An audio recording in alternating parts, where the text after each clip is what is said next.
যে নবী করিম সাল্লাল্লাহু আলাইহি সাল্লাম বলেছেন মানুষের মৃত্যুর পর বারজাখী জীবন মানে হলো মৃত্যুর পর কবরস্থ হলে কবরে বা মানুষের ধ্বংসাবশেষ যেখানে যে অবস্থায় থাকে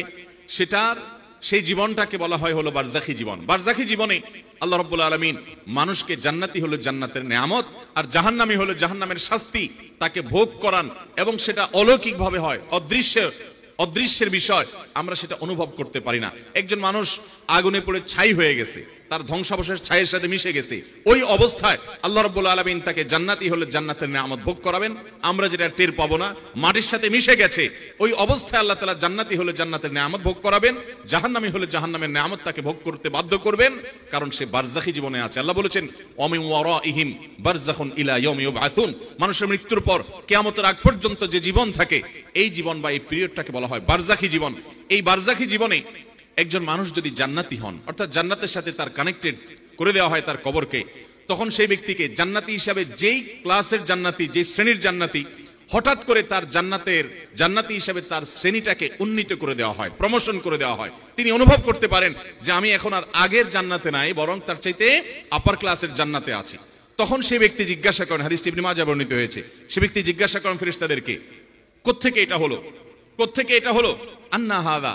এই যে আমি আগে যে নেয়ামত ভোগ করছিলাম এখন আমাকে আপার ক্লাসের জান্নাতি করা হলো, আমার নেয়ামতের ধরন উন্নীত হয়েছে, আমি বুঝতে পারছি, কিন্তু আমি তো মৃত্যুবরণ করেছি, আমার তো আর আমল করে জান্নাতের নেয়ামত বাড়ানোর বা আমার ক্লাসকে উন্নীত করার ক্ষমতা তো আর নাই, মৃত্যুর সঙ্গে সঙ্গে সব তো বন্ধ হয়ে গেছে। ইযা মাতাল ইনসান ইনকাতা আনহু আমালু, হাদিসে আসছে মানুষ যখন মৃত্যুবরণ করে তার আমলের দুয়ার বন্ধ হয়ে যায়, তাহলে আমার তো আমলের দুয়ার বন্ধ হয়ে গেছে, আমি তো অলরেডি মৃত, তাহলে কিভাবে আমার কবরে, আমার বারজাখী জীবনে আমার জান্নাতটার ক্লাস উন্নীত করে প্রমোশন করে দেওয়া হলো, কোত্থেকে এটা হলো? সেই কবরবাসী অবাক হয়ে ফেরেশতাদেরকে জিজ্ঞাসা করেন, তখন ফায়ুকাল, তাকে বলা হয় তোমার আমল করার আর সুযোগ ছিল না এবং তোমার ক্লাস উন্নীত করারও সুযোগ ছিল না, কিন্তু একটা দরজা খোলা ছিল। কয়টা দরজা খোলা ছিল ভাই? একটা দরজা খোলা ছিল। সেটা কি? বিস্তিগফারি ওয়ালাদিকা লাক, তোমার সন্তান তোমার জন্য আল্লাহর কাছে ইস্তেগফার করেছে, চোখের পানি ফেলে, কায় মনোবাক্যে, হৃদয় নিংড়ানো দোয়া দিয়ে রব্বে কারীমের কাছে দোয়া করেছে, ও মাবুদ, ও মালিক, আমার আব্বাজান দুনিয়া থেকে চলে গেছেন, আমার মা চলে গেছেন, আমার ভাই চলে গেছেন, স্বামী স্ত্রী চলে গেছেন, আমার অমুক আত্মীয় স্বজন চলে গেছেন, আল্লাহ আমি তার পক্ষ থেকে আপনার কাছে ক্ষমা প্রার্থনা করছি। তিনি আর নিজের জন্য দোয়া করার ক্ষমতাও রাখেন না, তিনি আর তার আমলনামাতে একটি সুবহানাল্লাহর সওয়াবও অ্যাড করার ক্ষমতা রাখেন না, তিনি 2 রাকাত নামাজ পড়ে সেই সওয়াবটা তার আমলনামায় যুক্ত করবেন সেই ক্ষমতা আর রাখেন না। ও মালিক, তার সমস্ত আমলের দুয়ার বন্ধ হয়ে গেছে, আমি তার পক্ষ থেকে আপনার কাছে দোয়া করি, আপনি তাকে মাফ করে দেন, আপনি তার প্রতি রহম করেন, আপনি তাকে ভুল ত্রুটি মাফ করে জান্নাতি হিসাবে মর্যাদা দান করেন। যখন কোনো মানুষ তার প্রিয়জনের জন্য দোয়া করে, বিশেষ করে বাবা মার জন্য এভাবে দোয়া করে, নবী করিম সাল্লাল্লাহু আলাইহি ওয়াসাল্লামের ইবনে মাজাহ বর্ণিত হাদিস বলছে যে ফেরেশতারা তখন ওই ব্যক্তিকে বলেন যে বারজাখী জীবনে তোমার যে জান্নাতের ক্লাসকে উন্নীত করা হলো, তোমার জীবিত সন্তানরা দুনিয়া থেকে তোমার জন্য যে দোয়া করছে, সেই দোয়ার কারণে তোমার এই মর্যাদা বৃদ্ধি করে দেওয়া হলো। ভাইরা আমার, আমরা যদি আমাদের মৃত আত্মীয় স্বজনদের হাহাকার, তাদের ব্যাকুলতা, তাদের কষ্ট, তাদের যে দোয়া এবং আমাদের পক্ষ থেকে তাদের জন্য ইস্তেগফার, এটার যে কাঙ্গাল তারা, এটা যদি আমরা দেখতে পেতাম, আমরা বোধহয় পান, আহার, আরাম, আয়েশ সবকিছু ছেড়ে শুধু চোখের পানি ফেলতাম। কত অমানুষ সন্তান আছে যে বাবা অনেক আগে মারা গেছেন, মা অনেক আগে মারা গেছেন, ভুলে গেছে। কবরগুলো যত পুরাতন হতে থাকে মানুষ প্রিয়জনকে তত ভুলতে থাকে, কবরগুলো যত পুরাতন হতে থাকে মানুষের স্মৃতি থেকে আপনজনরা তত দ্রুততার সাথে হারিয়ে যেতে থাকে, অথচ তারা প্রতিটা মানুষ প্রতিটা মুহূর্তে দোয়ার মুখাপেক্ষী। মোহতারাম হাজরিন, অতএব আমাদের বাবা, আমাদের মা, আমাদের আপনজন দুনিয়া থেকে যদি চলে যায়, তাদের জন্য আমাদের সবচাইতে বড় করণীয়, মূল করণীয়, প্রধান করণীয় হলো যে আমরা তাদের জন্য আল্লাহর কাছে দোয়া করব। কি করব? ইনশাআল্লাহ দোয়া করব। দেখুন মৃত ব্যক্তির দোয়া কত বেশি দরকার। আল্লাহ রাব্বুল আলামিন একজন মানুষের মৃত্যুর পর সর্বপ্রথম যে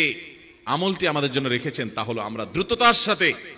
তাকে গোসল দিয়ে তার জানাজার ব্যবস্থা করব। এই জানাজার নামাজের মধ্যে আমরা মুর্দার জন্য কি করি? সালাতুল জানাজা, এটা মূলত